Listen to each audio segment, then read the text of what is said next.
Bonjour à tous, j'espère que vous allez bien. Bienvenue sur ma chaîne. Aujourd'hui, nous allons faire le signe du lion, signe de feu, qui représente en analogie au corps. Il représente le cœur, donc les sentiments et l'amour. Alors, c'est parti pour le lion. J'espère que vous avez passé une bonne nuit. C'est le week-end. Il est 8 heures du matin parce que mon petit chat qui a dormi avec moi m'a réveillé super tôt, 6h30. Et je me suis dit, c'est que je dois me lever, profiter de la tranquillité du matin pour vous faire la guidance du lion. Et puis le dernier qui sera le signe du taureau.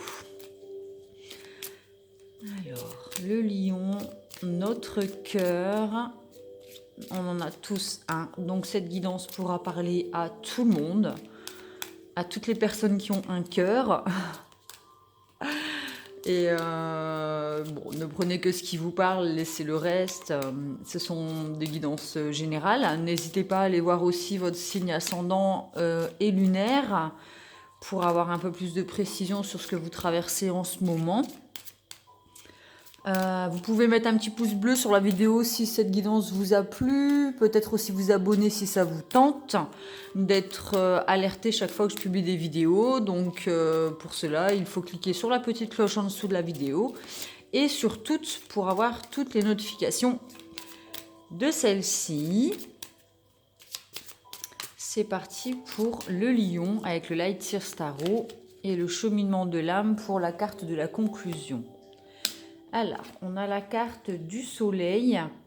Alors, le lion, le soleil, l'amour, l'épanouissement, la chaleur, la force. On aime ce qu'on fait et on fait ce que l'on aime. Donc, c'est vraiment un épanouissement de prévu. Le cœur se réouvre. On est au printemps, hein, donc on bourgeonne. Donc, effectivement, on sort un peu d'une période froide. Peut-être aussi au niveau relationnel, sentimental, professionnel, familial, amical. Donc au niveau de nos relations, en tout cas, puisque le cœur, c'est quand même le cœur à l'autre et à nous-mêmes, l'amour envers les autres et l'amour envers nous-mêmes. En tout cas, on s'ouvre à quelque chose de beaucoup plus lumineux, chaleureux et épanouissant. Vraiment, on sent que la personne, elle est légère et elle se nourrit vraiment de la chaleur du soleil. Le soleil représentant aussi le masculin. Peut-être qu'on a besoin de passer à l'action au niveau du cœur dans notre vie.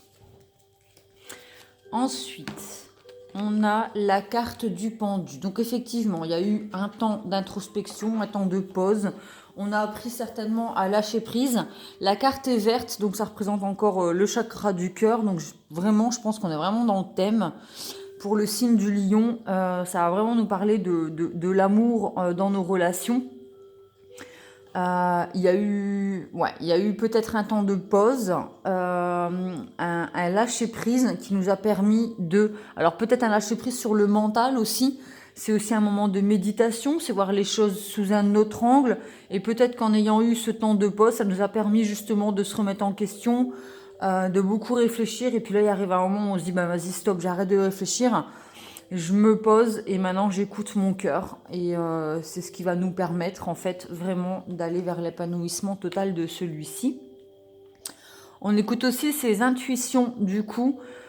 On voit que la grande prêtresse, elle voit malgré qu'elle a les yeux fermés. Donc on fait preuve vraiment de clairvoyance, d'intuition. On est vraiment connecté aux énergies de l'univers. Avec le chakra coronal qui est ouvert et le troisième œil qui est illuminé. C'est vraiment une personne qui est très spirituelle. Après avoir fait un temps d'introspection, maintenant on a aussi le savoir, c'est la connaissance. Par contre, il y a le chakra de la gorge qui est peut-être encore noué. Il y a peut-être besoin de faire un nettoyage à ce niveau-là. Elle ne parle pas, donc il y a des non-dits, il y a des choses dont on va avoir besoin de discuter dans nos relations pour pouvoir avancer. C'est la fin d'un cycle pour un nouveau. C'est vraiment une transformation. On est passé d'un état d'être à un autre. Donc justement, je pense vraiment qu'il y a vraiment eu une coupure dans quelque chose, dans une relation, et ça a vraiment permis de mettre fin, donc avec la mort et la renaissance, c'est vraiment mettre fin. Alors j'ai l'impression que ça fait un peu, vous savez, l'hiver avec la neige, tout ça, puis en fait on passe vraiment de l'hiver au printemps à l'été. Donc c'est vraiment en finir avec quelque chose pour en démarrer une autre. J'ai l'impression qu'on est vraiment sur le bon chemin du cœur en fait. Après peut-être une période de froid. Donc effectivement, il y avait des trucs toxiques, enfin des trucs, désolé, des relations toxiques, des tentations vers des choses qui n'étaient pas très saines pour vous. Ça peut être aussi une sexualité débridée, des manipulateurs, des pervers narcissiques, des relations toxiques qui peuvent être aussi parentales. Il y a peut-être quelque chose, alors des substances telles l'alcool, les drogues, les médicaments, être addict à son téléphone. En tout cas, il y avait des addictions et des choses toxiques dans notre vie dont on a besoin de se séparer ou dont on s'est séparé. Il y a peut-être des nettoyages énergétiques à faire. En tout cas, on coupe vraiment avec ces anciens schémas, des blessures du passé, des choses qui viennent tout le temps comme ça, vous recherchez, comme le mental, ça peut être aussi coupé avec le mental. Le mental peut être très toxique, si ça nous empêche d'écouter notre cœur, effectivement, ça nous étouffe et ça nous empêche d'exprimer les choses aussi avec la carte de la papesse. On porte un masque parce qu'on voit bien que là, la personne, on ne voit pas son visage. Donc en fait, on porte des masques. Ça, on a l'impression de se protéger de l'amour. Alors qu'en fait, ça nous étouffe, ça nous empêche vraiment de nous ouvrir au monde et d'évoluer dans nos relations. J'ai la carte des amoureux. Donc dans le mille, alors l'amour à l'autre, mais aussi à soi-même. C'est aussi la dualité. C'est peut-être aussi devoir faire un choix entre écouter son cœur et ses addictions, d'où le temps d'introspection qui sera nécessaire à faire ce choix. En tout cas, j'espère que vous ferez le bon et que vous choisirez vraiment l'amour. On voit vraiment que c'est deux personnes complémentaires avec le yin et le yang. Elles représentent vraiment la féminité, l'intuition, la tendresse, la douceur. Et lui représente vraiment l'action, la force, la protection. Donc ça peut être aussi l'amour de soi-même. Hein. Est-ce qu'on s'aime suffisamment pour arrêter certaines choses toxiques dans notre vie qui nous empêchent vraiment d'être qui nous sommes et d'évoluer, de nous connecter à nos intuitions, de faire des temps de pause, d'introspection, de se voir vraiment tel que nous sommes, de voir la réalité en face pour pouvoir vraiment se montrer soi-même au monde. Et vraiment briller et être lumineux tel que nous sommes vraiment dans nos côtés sombres comme dans nos côtés lumineux. On a tous une part sombre en nous et une part de lumière, comme autant de yin et de yang, de féminin, de masculin. Donc voilà, donc là c'est vraiment l'intuition. C'est des choses qui étaient à l'intérieur et qui remontent en surface. Il y a besoin vraiment de faire ce temps de pause. Vraiment, il y avait des choses cachées. Peut-être il y avait certaines choses comme avec la papesse, on ne parlait pas. On avait des connaissances dont on ne parlait pas. Des choses cachées. On en finit avec ça. On exprime nos sentiments, nos ressentis et nos émotions. On n'a pas peur de se montrer vraiment tel que nous sommes à l'univers et au monde. S'il doit y avoir des pleurs, qu'il y ait des pleurs. Si on est sensible, montrez votre sensibilité. Si on est émotif, montrez vos émotions. On vous aimera toujours de toute manière tel que vous êtes. Il y aura toujours quelqu'un pour vous aimer tel que vous êtes. Et ceux à qui ça ne plaira pas, ça fera un nettoyage énergétique gratuit. Donc c'est une très bonne chose. Donc l'intuition, c'est aussi la maman. Il y a peut-être besoin de couper peut-être avec un lien maternel toxique et étouffant dans votre vie au niveau des relations. En tout cas, c'est vraiment la carte des rêves et de l'intuition. Donc, il y a des rêves qui sont réalisés si on fait les bons choix, puisqu'on reste maître de notre vie et de notre décision, de nos décisions. Donc, c'est à nous de faire vraiment les bons choix entre la toxicité et l'intuition. la soumission, la manipulation et le fait de remonter en surface et de s'assumer, de se mettre en lumière, de renaître vraiment tel que nous sommes. C'est bas les masques, on parle, on voit les choses sous un autre angle et vraiment on se montre tel que nous sommes au monde.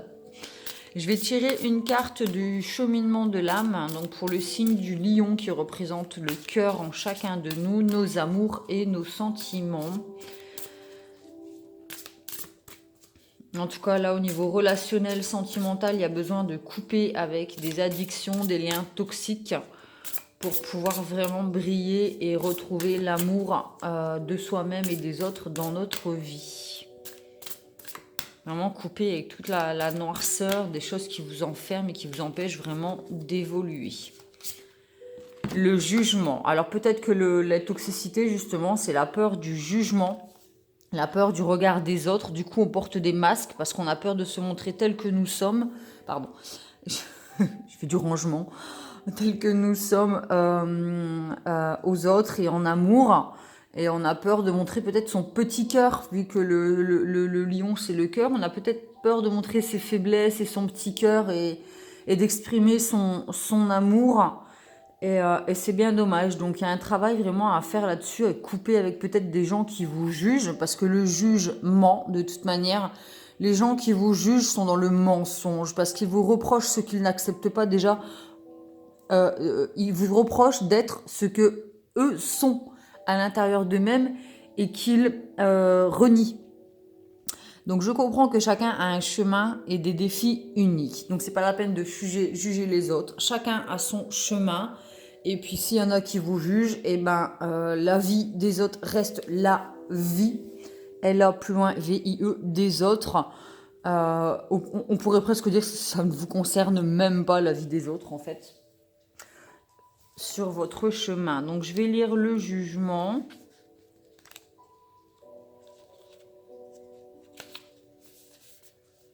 Nous sommes tous esprits, nous sommes tous pareils. Seuls les rôles que nous avons choisi de jouer sur Terre nous différencient. La plus grande leçon que vous avez choisi d'apprendre est d'aimer. Il y a de nombreuses situations sur le plan physique qu'il est possible d'expérimenter, mais la leçon principale à retenir est que l'on peut transcender ses illusions et se voir en tout un chacun. Chacun a choisi un certain nombre de difficultés et votre tâche n'est pas de juger la manière dont elle surmonte ces obstacles, mais de l'aider à y parvenir. L'esprit vous a accordé les outils que sont la compassion et l'empathie pour vous aider à vous mettre à la place de ceux qui paraissent différents. L'ego vous a enseigné qu'en faisant de l'autre quelqu'un d'inférieur ou d'insignifiant, vous vous sentez grandi. C'est une illusion. En rabaissant autrui, on ne fait que se rabaisser. Apprenez également à suivre la règle d'or suivante. Je traite autrui comme je voudrais être traité. Chaque personne présente dans votre vie est là pour vous enseigner quelque chose à propos de vous-même. Acceptez la leçon avec amour et compréhension. Donc plutôt que de juger autrui sur son chemin, sa façon d'être, tentez de voir cette personne comme l'effet miroir et qui vous montre des parts de sombre, des parts d'ombre en vous, pour vous permettre de les mettre en lumière et de faire une introspection et vraiment de vous accepter tel que vous êtes sans les masques. Il y a des choses qu'on reproche aux autres et qu'on n'accepte pas en nous-mêmes. Ça peut être l'égoïsme, ça peut être la sensibilité, ça peut être beaucoup de choses. Il y a beaucoup de choses peut-être qu'on n'apprécie pas chez les autres. En fait, on se permet de les juger alors qu'en fait, c'est des parts de nous-mêmes qu'on réfute. Peut-être que considérer l'autre comme un miroir pour nous montrer ce sur quoi on a besoin de travailler peut être une très bonne chose pour s'aimer tel que nous sommes, puisque le cœur et l'amour commencent déjà par soi-même. Comme je le dis à chaque fois, tout commence à l'intérieur de nous-mêmes et se reflète à l'extérieur dans nos relations. Donc il y a peut-être des jugements que l'on pose sur d'autres ou la peur de jugement d'autrui. De toute manière, comme je le disais, le jugement, donc il ne faut vraiment pas en tenir compte et ça ne doit vraiment pas vous freiner dans votre évolution pour passer vraiment de choses sombres à des choses lumineuses. Acceptez l'amour, acceptez la sensibilité, acceptez vos faiblesses, acceptez votre petit cœur, acceptez votre hypersensibilité, votre émotivité, sans peur du jugement d'autrui et ne jugez pas tout cela chez les autres parce que ça va fermer votre cœur justement et c'est pas le but du lion. Voilà, mais j'espère que cette guidance vous a plu, qu'elle vous a apporté des réponses. N'hésitez pas à mettre un petit pouce bleu et à vous abonner si ma chaîne vous plaît. Je vous souhaite un bon samedi. Bisous bisous, à très vite.